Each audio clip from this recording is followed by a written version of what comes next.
asalaamaaleykum wa rahmatulah professeur ñu ngi lay nuyu di la ziar. ñu ngi lay fay sëñ Pape di nuyu ñuy suivre nepp ci sama xalaat TV.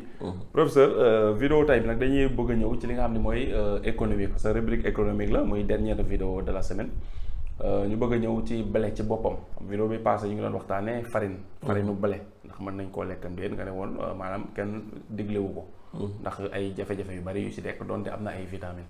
mais tey nag dañ ñëw ci mbayum blé. maanaam ndax jeune bu ñuy seetaan ni tey yow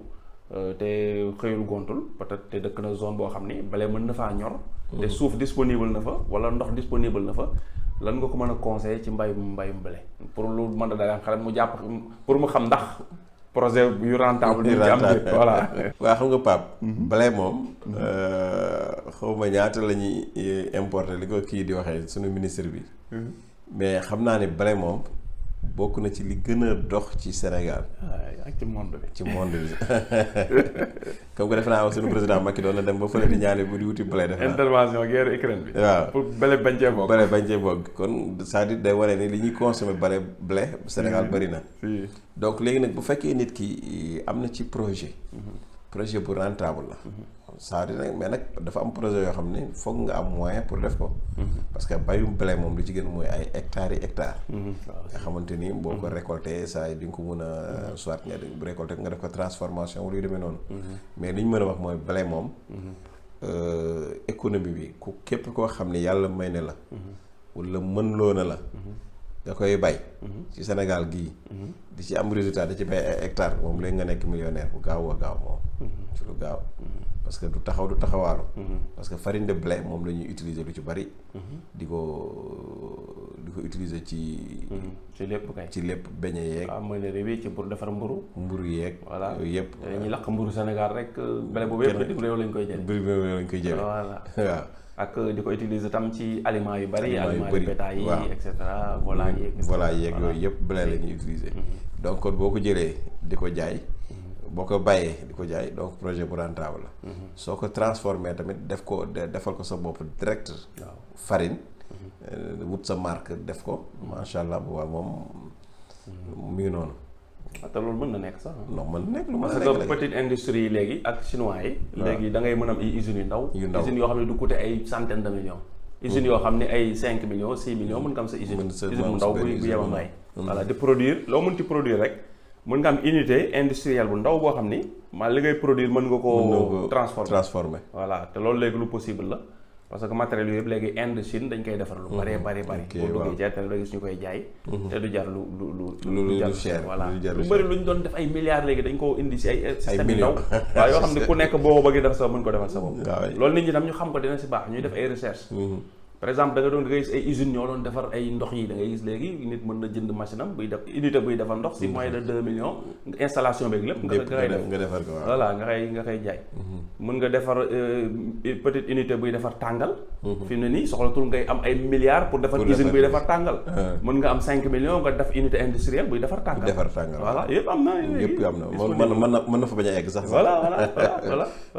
loolu ñu xam ko baax na si tamit voilà donc jeune bi nag bu fekkee léegi exemple comme li nga waxoon ndox am na suuf am na mu mën a exploiter ay milliards donc dans ce cas mën na bay blé su bayee blé ba pare mu transformer ko transformation mooy nga def ko poudre wal ko exemple def ko sunguf lay ko it def ko par 5 kilos par 10 kilos par 20 kilos 30 kilos yaa dépense 25 kilos 50 kilos ainsi de suite commencé ko jaay nga ciblé ñi ngi koy jaay exemple nga xool ci yenn boutiques yi wala yenn magasins yi wala boulangerie yi exemple bu tey boo amoon loolu wut benn boulangerie boo xamante ni yaa koy fournir farine mais njaay mi du taxaw boo amee ñaari boulangerie ñett wa ainsi de suite boulangerie yi dañuy lakk dong defe naa ni moom macha allah su heure bu blé bi heure bu ñu jékki-jékki ne blé bi day kii ñu ne dañuy yokk mburu mi ndax nanga waaw voilà te loolu am solo la mooy maanaam jeunes yi di jéem a investir ci maanaam di jéem a produire fii ci Sénégal loolu mooy tax ñu am autosuffisance maanaam li ëpp lu ñuy dundee maanaam même bu fekkee 100% nekkul dañ koy defaree ci réew mi 90% yi daa war a jóge fii nga xam ni tey Sénégal tey bu kenn génnatul woon Sénégal kenn dugatul woon tamit nit ñi dañuy mën a dund dañuy am lu ñu lekk am lu ñu naan réew loolu da ko war a assurer réew warut def loo xamante ni su guerre amee fee ci benn yoon rek ñu ne bato bi ñëwatul rek dëkk bi kenn dootul lekk. kenn du lekk waaw loolu musiba la quoi. loolu musiba la lekk ak naan moom ak lu mënti xew dañ ko war a assurer. jamonoy Covid bi rek joxoon nañu ay leçons yu rëy. professeur waaw loolu yaakaar naa war nañ cee jàng lu bari. suuf saa ngi fi ndox maa ngi fi. waaw macha allah xam-xam baa ngi fi. normal position bu baax lañu yàlla defaral. am nañ naaj am nañ ndox am nañ ay jeunes. am nañ lépp kay. waaw kon lu tax léegi mënuñoo dem. war nañoo mën a dem de. loolu am solo la. ba professeur bu fekkee am na loo ci bëgg a yokku. pour jeune bi nga xamante ni comme ni nga ko waxee fi mu nekk am na ay possibilité pour bay bele. xam nga li nga wax nii nag du jeune yëpp ko mën def. waaw jeune bi dëkk Dakar juddoo fi yaroo fu màgg fi dëkk fi ay waajur dëkk fi peut-être amul benn fenn fu mu mën a sériral fu mu mën a baye boo mënut a bay bele. mais am na jeunes yoo xam dëkk nañu zone yoo xam ni possibilité bay bele am na fa. voilà au lieu ñuy ñëw Dakar di gàddu ay ñaari silement ñetti kii affaire yi dem ci chinois yi jënd ay affaire di taxaw ci autoroute bi mën nañ jéem a exploiter loolu effectivement waaw normalement Pape mooy loo ñu wax rek am na ñoo xamante ni manque de connaissance bi xëy na lañ amul peut-être wala yaakaaruñ ne lii bu ñu ko bàyyee dinañ ko mën a jaay mais blé moom maanaam tey lu ci nit bayoon exemple lu ci nit bayoon rek jaay ko moom du nekk luy jafe ci Sénégal gi parce que yaakaar naa ne buñ la mujjee xam dina mujj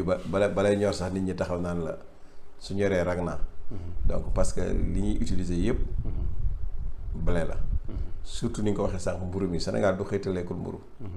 ñaata boulangerie ñoo fi am bëri na mu ngi noonu boulangerie kay suñ cité bi rek ñetti boulangerie ñu ngi fi waaw déjà loolu rek yow boo doon bàyyi en tant que jeune mënoo leen a satisfaire benn boulangerie rek boo mutu mënoo koo satisfaire donc kon produit la boo xamante ni su ñoree rek fa nga koy jaayee moom yomb na dëgg la masha Allah kon professeur ñu ngi lay remercier merci bi moo nekkoon dernière vidéo de la semaine ñuy wax toujours ñu jéem a ñëw ci économie liñ ci jublu nag mooy au moins bu am benn ndaw boo xam dina ko dégg mu jële ci idée daal pour mën a parce que léeg-léeg nit dina nekk foo xam ni ay opportunité dina fa am mais malheureusement du gis opportunité yi du ko exploiter léegi-léegi mun ngaa wax ci benn affaire rek moom mu xool ni man lii fi ma nekk lii yomb na fi mais fekk waaw xaaral ma dem def ko voilà idée bi loolu la daal ñu bàyyi ci xel xam naa dina am ñoom dina leen jaaxal ak faj bi mais bala nga naan naam ne fa waaw li ñuy wax nii daa ànd ak économie wér-gu-yaramu économie ak wér-gu-yaramu yaram ñooy ànd waaw ñaari tànk la ñooy ànd sinon day poser problème benn mënut a bàyyi moroom kon professeur ñu ngi lay remercier merci jërëjëf di jox rendez-vous ñu doon suivre semaine prochaine ci yeneen vidéo yoo xam ni dinañ jàpp dinaa mën njariñ askan bi merci jërëjëf